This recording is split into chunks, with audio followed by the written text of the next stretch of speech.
하나님 말씀 보시겠습니다. 에스겔서 48장. 에스겔서 48장 1절에서 22절까지 생명의 삶 4월 29일분 1절에서 22절 다 같이 한 음성으로 읽겠습니다. 시작. 모든 지파의 이름은 이와 같으니라. 북쪽 끝에서부터 헤들론 길을 거쳐 하맛 어기를 지나서 다메섹 경계선에 있는 하살 에논까지 그 북쪽으로 하맛 경계선에 미치는 땅 동쪽에서 서쪽까지는 단의 몫이요 단 경계선 다음으로 동쪽에서 서쪽까지는 아셀의 몫이요 아셀 경계선 다음으로 동쪽에서 서쪽까지는 납달리의 몫이요 납달리 경계선 다음으로 동쪽에서 서쪽까지는 므낫세의 몫이요 므낫세 경계선 다음으로 동쪽에서 서쪽까지는 에브라임의 몫이요 에브라임 경계선 다음으로 동쪽에서 서쪽까지는 르우벤의 몫이요 르우벤 경계선 다음으로 동쪽에서 서쪽까지는 유다의 몫이요 유다 경계선 다음으로 동쪽에서 서쪽까지는 너희가 예물로 드릴 땅이라. 너비는 25,000척이요 길이는 다른 몫의 동쪽에서 서쪽까지와 같고 성소는 그 중앙에 있을지니 곧 너희가 여호와께 드려 예물로 삼을 땅의 길이는 25,000척이요 너비는 10,000척이라. 이 드리는 거룩한 땅은 제사장에게 돌릴지니 북쪽으로 길이가 25,000척이요 서쪽으로는 너비는 10,000척이요 동쪽으로 너비가 10,000척이요 남쪽으로 길이가 25,000척이라. 그 중앙에 여호와의 성소가 있게 하고 이 땅을 사독의 자손 중에서 거룩하게 구별한 제사장에게 돌릴지어다. 그들은 직분을 지키고 이스라엘 족속이 그릇될 때에 레위 사람이 그릇된 것처럼 그릇되지 아니하였느니라. 땅의 예물 중에서 그들이 예물을 받을지니 레위인의 접경지에 관한 가장 거룩한 예물이니라. 제사장의 경계선을 따라 레위 사람의 몫을 주되 길이는 25,000척이요 너비는 10,000척으로 할지니 이 구역의 길이가 25,000척이요 너비가 각기 10,000척이라.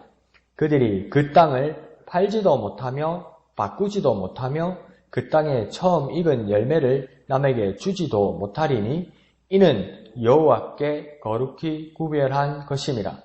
이 25,000척 다음으로 너비 5,000척은 속된 땅으로 구분하여 성읍을 세우며 거주하는 것과 전원을 삼되 성읍이 그 중앙에 있게 할지니 그 크기는 북쪽도 45,000척이요 남쪽도 4,500척이요 동쪽도 4,500척이요 서쪽도 4,500척이며 그 성읍의 들은 북쪽으로 250척이요 남쪽으로 250척이요 동쪽 250척이요 서쪽으로 250척이며 예물을 삼아 거룩히 구별할 땅과 연접하여 남아있는 땅의 길이는 동쪽으로 10,000척이요 서쪽으로 10,000척이라.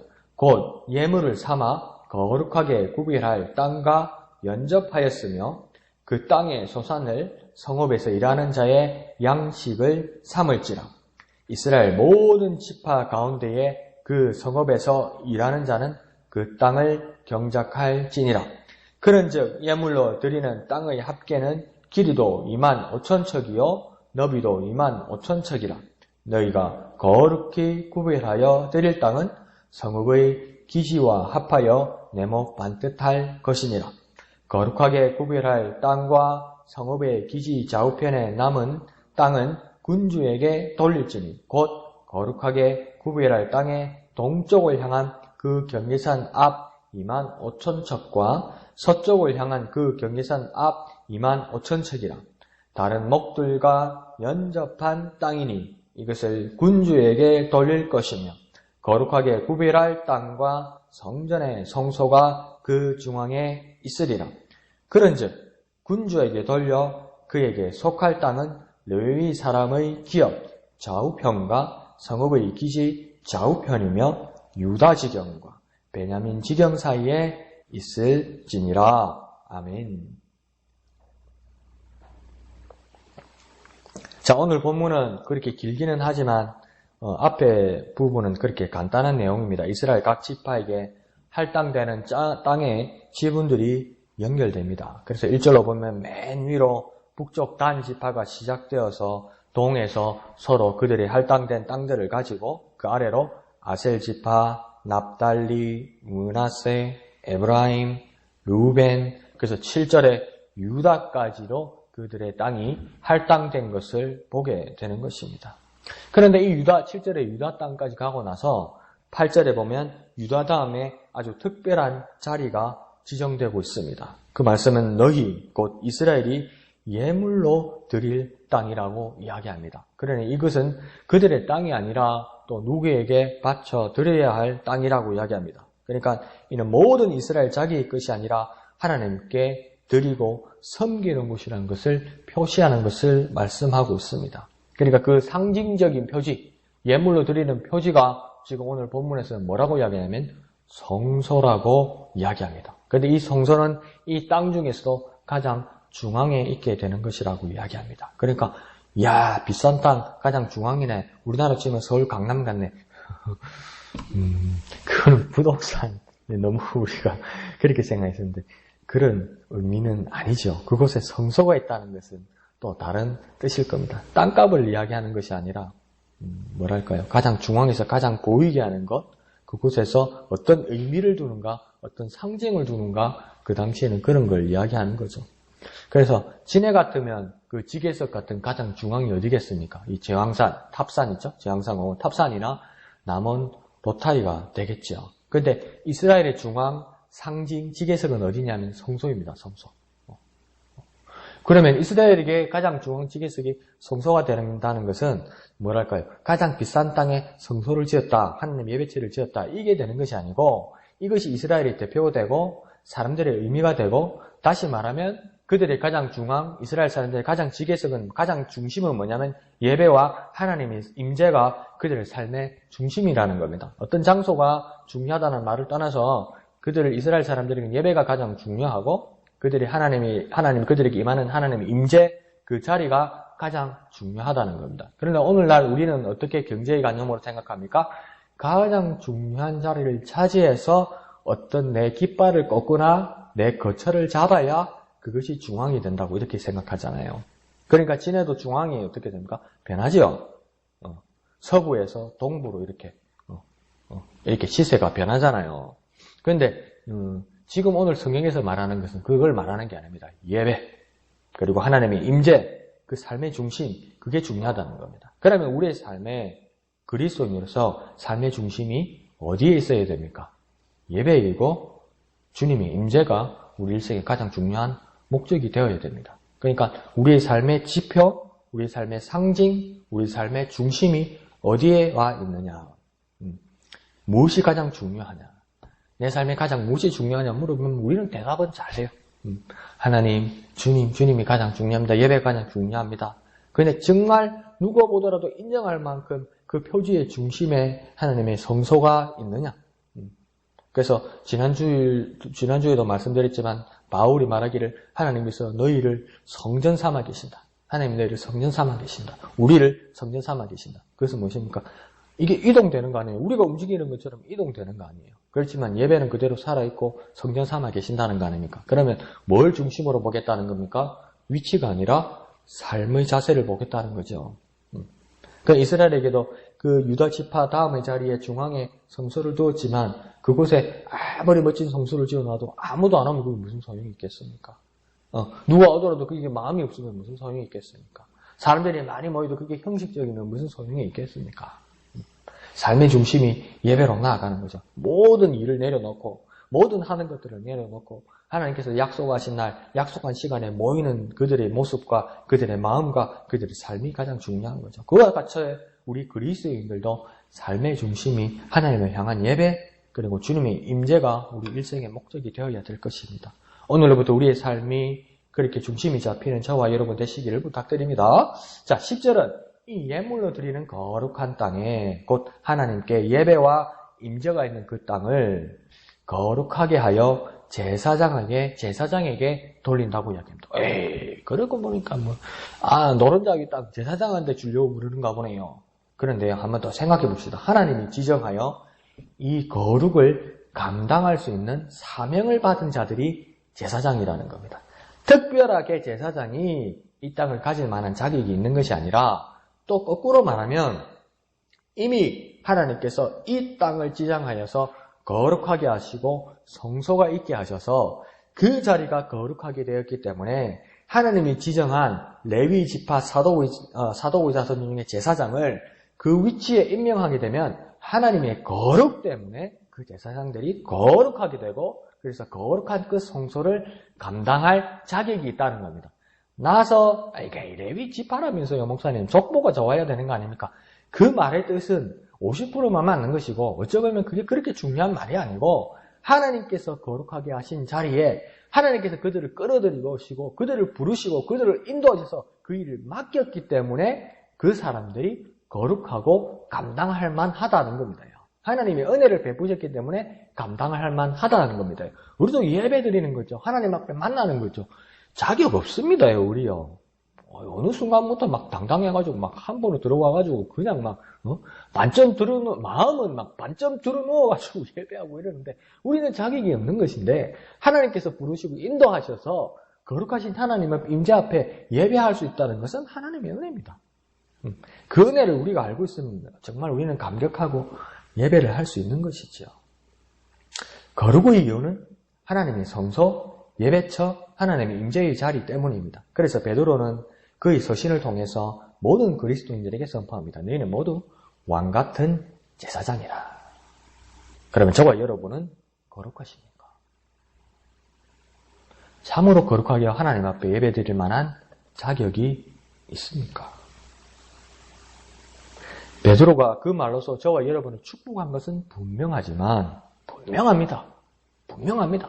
정말 은혜로운 예배자가 된다는 것을 축복한 말은 분명합니다. 그러면 그 축복받은 예배자가 될 만큼 우리는 자격을 갖추고 있습니까? 우리의 삶이 경건합니까? 하나님 앞에 거룩한 마음으로 나옵니까? 그것은 우리가 점검해 보아야 할 일이라는 것입니다. 주님이 저와 여러분에게 예배자로 사명을 주셨습니까? 그러면 이 거룩함을 감당하기 위해 나는 무엇을 하고 있습니까? 이 거룩함을 감당하기 위해 나는 무엇을 하고 있습니까? 더 쉽게 말해볼까요? 주님 앞에 나오기 위하여 나는 어떤 준비를 하고 있습니까? 하나님 앞에 합당하게 어떤 준비를 하고 있습니까? 그 준비가 되어서 그 은혜에 감격하여서 주님의 예배 자리에 나와야 될 것입니다. 자, 11절은 레위 지파 중에서도 사도계 자손, 그 사도계 자손인 제사장이 이 일을 감당할 수 있는 이유를 11절은 말씀합니다. 첫 번째는 뭐냐면 이 제사장들이 직분을 지켰기 때문이다. 두 번째는요, 레위 사람처럼 그릇되지 않았기 때문이라고 이야기합니다. 레위 지파 중에서도 아론의 자손, 그리고 그 자손들 중에서도 사독의 자손, 그 자손들 중에서도 제사장, 이 사람들만 특별하다는 이유는 직분을 지켰기 때문이고 그 많은 자기 가문의 사람들 중에서도 다른 사람들은 다 그릇되게 행하였는데 유일하게 사독의 자손인 제사장들만은 그렇지 않았다는 겁니다. 그러면 저와 여러분에게 하나님이 주신 공식 직분과 사명은 무엇입니까? 하나님이 저와 여러분에게 주신 사명이 있고 부르신 소명이 있어서 저와 여러분은 이 자리에 나와 있는 겁니다. 그러면 하나님이 부르셨다면 무엇을 위해 부르셨습니까? 그러면 저와 여러분에게 분명히 하나님께서 주신 공식 직분과 사명이 있습니다. 그런데 혹시 레위 지파의 사람들처럼 다른 누구를 본받아서 잘못되고 게으르고 직무유기를 하고 있지 않습니까? 그 모습들도 지금 체크되어서 변화되어야 된다는 거죠. 고쳐져야 된다는 거죠. 혹시 게으르구나? 혹시 직무유기하고 있구나? 그러면 그것은 무엇입니까? 내가 이 집안 안에 속해 있다고 하더라도 그릇된 레위 지파의 사람들과 같다는 거죠. 그런 모습은 돼서는 안 된다는 겁니다. 12절은 합당한 예물을 받을 만큼 거룩한 예물을 감당할 만큼 우리는 그 직분을 가지고 있어야 한다는 겁니다. 그릇되지 않아야 된다는 겁니다. 이 제사장들에게 합당한 예물을 맡게 하고 거룩한 예물을 감당하게 하잖아요. 믿을만 하다는 거예요. 믿을만 하다는 거예요. 그래서 이 직분을 지키고 있는 사람은 그릇되지 않게 하기 위해서는 이런 모습도 있어야만 한다는 것입니다. 13절은 또한 이제 그 집안 레위 사람들의 몫이 나옵니다. 그런데 이 레위 사람들의 몫을 하나님께서 에스겔을 통해서 말씀하시면서 여타 다른 지파들과는 다른 엄격한 조건들이 14절에 제시되고 있습니다.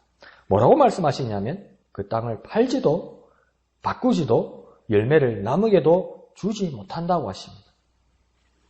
다시 말하면 팔지도 말고 바꾸지도 말고 거기서 나는 열매를 남에게 주지도 못한다는 거. 에이 같은 값어치인데 뭐 이렇게 해서 저울에 달아서 그걸 바꾸고 재테크를 하고 그렇게 해야 남는 게 있고 그래야 하나님 앞에 영광이 돌리는 거 있고 지금은 다를 수 있어요. 지금은 이렇게 부동산 개념이 다니까 그 당시에는 뭐냐면 그렇게 하면 안 된다는 겁니다. 에이 목사님 더 준다는데요. 더 준다는데 아니 여기서는 안 된다는 겁니다. 지금 오늘 에스겔에서 말할 때는요. 그 이유를 하나님께서 말씀하십니다. 여호와께 거룩하게 구별한 것이기 때문에 이것은 바꾸지도 못하고 팔지도 못하고 이 열매를 남에게 주지도 못한다. 그러면 자 오늘 우리 그리스도인 삶에서 가장 중요한 건 뭐냐면 함부로 바꿀 수 있는 것이 아니라는 겁니다. 하나님이 주신 것은 바꿀 수 있는 것도 아니고 팔 수 있는 것도 아니고 남에게 쉽게 양도할 수 있는 것도 아니라는 겁니다. 그러면 더 쉽게 말하면 뭐냐면 잘 지키라는 말씀도 있지만 더 쉽게 말하면 뭐냐면 이건 돈이 아니라는 겁니다요. 하나님이 주시는 거는요. 돈이 아니라는 겁니다요. 돈으로 환산하는 게 아니라는 겁니다. 돈으로 환산할 수 없을 만큼 정말 크다는 건 첫 번째 이유고요. 더 엄격하게 말하면 어떻게 감히 하나님의 은혜를 돈으로 환산하냐는 겁니다. 이 새벽에 더 심하게 말하면 어디다 하나님의 은혜를 더러운 돈으로 지금 계산하고 있냐는 겁니다. 우리도 그러잖아요. 돈 갚으면서 막 이런 사람 에이 더러운 돈 이러잖아요. 돈이 더럽다면서요. 이 더러운 돈으로 하나님의 은혜를 가치를 환산하지 말라는 겁니다. 이게 우리의 삶으로 적용하면 그런 겁니다. 그럼 우리 교회 옮기지 말라고 그 뜻이 아니에요. 이거 더 하나님께 영광 돌리는 수 있으면 얼마든지 이동할 수 있죠. 그런데 문제는 뭐냐면 가치를 그런 식으로 하락시키지 말라는 겁니다. 하나님의 은혜가 돈이냐? 너희는 예배를 돈의 가치로 따지느냐? 아니라. 그렇게 말하는 겁니다.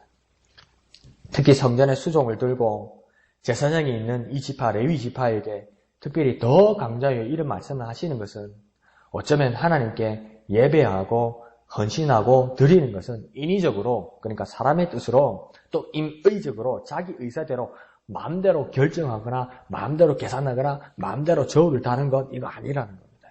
하나님의 은혜는 그런 거 아니라는 겁니다. 하나님의 은혜는 돈하고 계산이 되는 게 아니라는 겁니다. 하나님의 은혜 가치 창출은 얼마일까요? 감히 그 더러운 저울에 올리지 말라는 겁니다.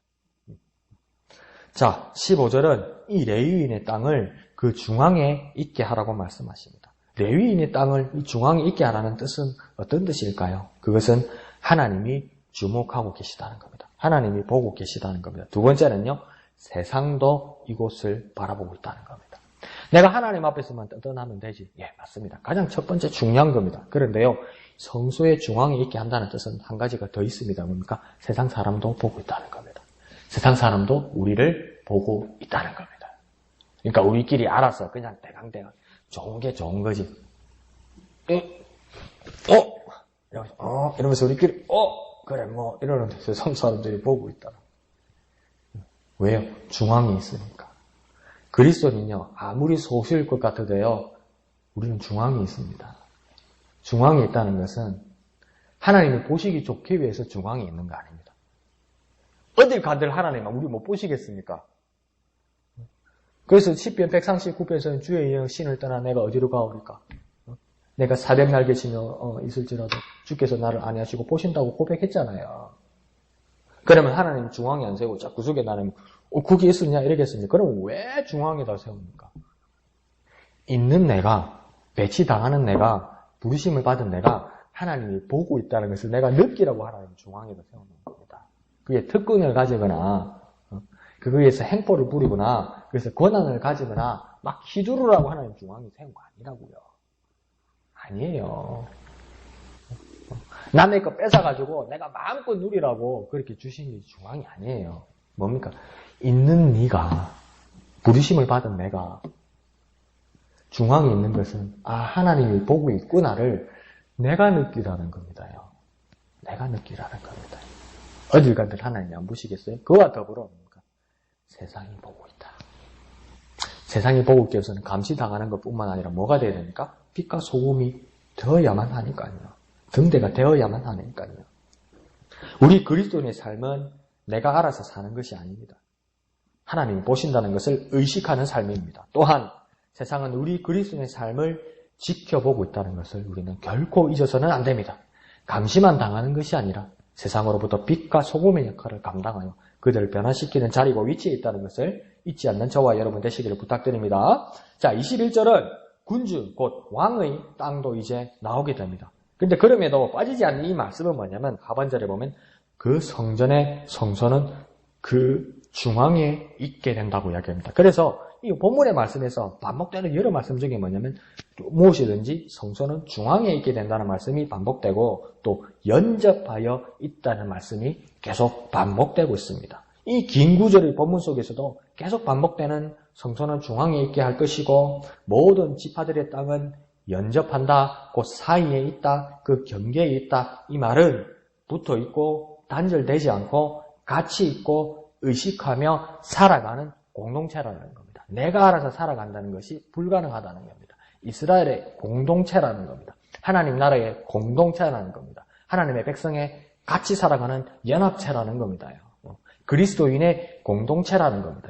목양교회 이럴 때 그러니까 뭡니까? 어디 가냐? 목양교회. 당신은 어느 교회입니까? 교회의 교인입니까? 목양교회 교인이라 그럴 때 이 지금 목양교회는 간판 안에 들어와서 예배하는 사람들만의 것이 아니라 목양교회라는 것은 소속감을 가지고 어디에 살고 있을지라도 목양교회의 비전을 가지고 하나님 주신 비전을 가지고 삶을 살아가는 사람, 연결되어 있는 사람, 그 공동체의 사람이 중요하다는 겁니다. 그러니까 일주일에 한 번, 한 달에 한 번, 어쩌다 한 번, 옛날에 왔는데 내가 목양교인이란 말이 성립이 안 된다는 겁니다.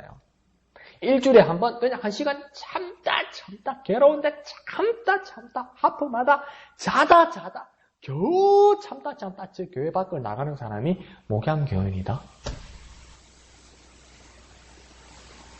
각 목사 입장에서는 아니다 하기에는 너무 아쉽고 하나님이 보실 때는 애매하다는 겁니다. 애매하다는 겁니다. 내가 알아서 예수 믿으면 되지. 내가 알아서 경건하면 되지. 내가 알아서 바르게 살면 되지. 그건 공동체 사람이 아니라는 거예요. 나라로 따지면요. 나는 지금 대통령을 안 찍었기 때문에 나는 내 마음대로 살 거예요. 그러면 감옥 갑니다. 지금 대통령도 대한민국 국민의 51%만 날 찍었기 때문에 나머지 49%는 난 상관없다. 그 사람 대통령 아닙니다. 그럼 대한민국 대통령 아닙니다. 나를 반대한 사람을 위해서도 살아가는 사람이 뭡니까? 대한민국의 대통령입니다. 왜요? 다 연결되어 한 공동체로 살고 있기 때문에요. 하나님 나라의 목양 공동체의 사람은 뭡니까? 내가 알아서 신앙생활 하는 거 아닙니다. 담임 목사님께서 하나님의 뜻을 받은 목양교회의 비전을 따라 다 같이 가는 겁니다. 그 모습이 여기에 나와 있는 겁니다. 그리스도인의 삶은요, 항상 하나님을 향한 예배의 중심으로 살고 모든 그리스도인들이 주님의 지체와 연결되어 있다는 그 연합된 삶을 살아야 됩니다. 그리고 하나님의 임재와 예배의 중심으로 살아가는 저와 여러분 되시기를 거룩하신 예수님의 이름으로 축원드립니다. 기도하겠습니다. 거룩하신 주님, 은혜를 감사합니다. 항상 우리의 삶이 하나님의 임재, 예배의 중심을 삶에 살아갈 수 있도록 도와주옵소서. 목양교회 예배당에서의 삶뿐만 아니라 목양교회의 교인으로서 그 비전을 따라 삶 가운데 예배의 삶이 되는 공동체의 삶을 살아가는 우리가 되게 하여 주옵소서. 그 모든 삶들이 하나님 앞에 영광이 되게 역사하여 주시옵소서. 모든 것을 감사드리며 거룩하신 예수님의 이름으로 간절히 기도하옵나이다. 아멘.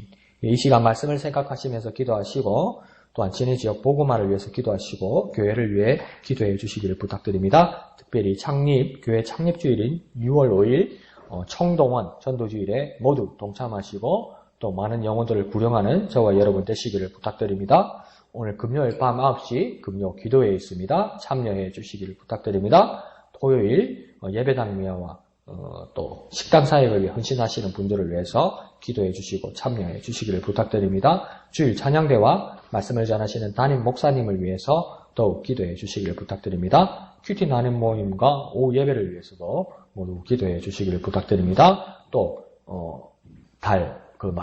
매달 마지막 주 5월 마지막 주에 또 시작될 그 찬송 암송대회의 찬송 제목들을 또 저에게 말씀해 주시기를 부탁드립니다. 그리고 각자의 기도의 제목을 가지고 이 시간 다 같이 기도하겠습니다. 거룩하신 아버지 하나님 은혜를 감사합니다. 거룩하신 하나님의 뜻, 하나님의 역사를 따라 살아가는 우리가 되게 하시고 우리의 삶이 예배 중심의 삶을 살아갈 수 있도록 주님께서 도와주옵소서. 하나님을 향한 예배의 중심의 삶이 되게 하시고 모든 그리스도인들이 목양의 공동체들이 주님과 지체들과 함께 연결된 연합된 삶을 살아가고 있음을 그 비전을 따라 살아가고 있음을 하나님 인정하고 그 삶대로 살아가는 우리가 될 수 있도록 주님 역사하여 주옵소서. 주님 인도하여 주옵소서.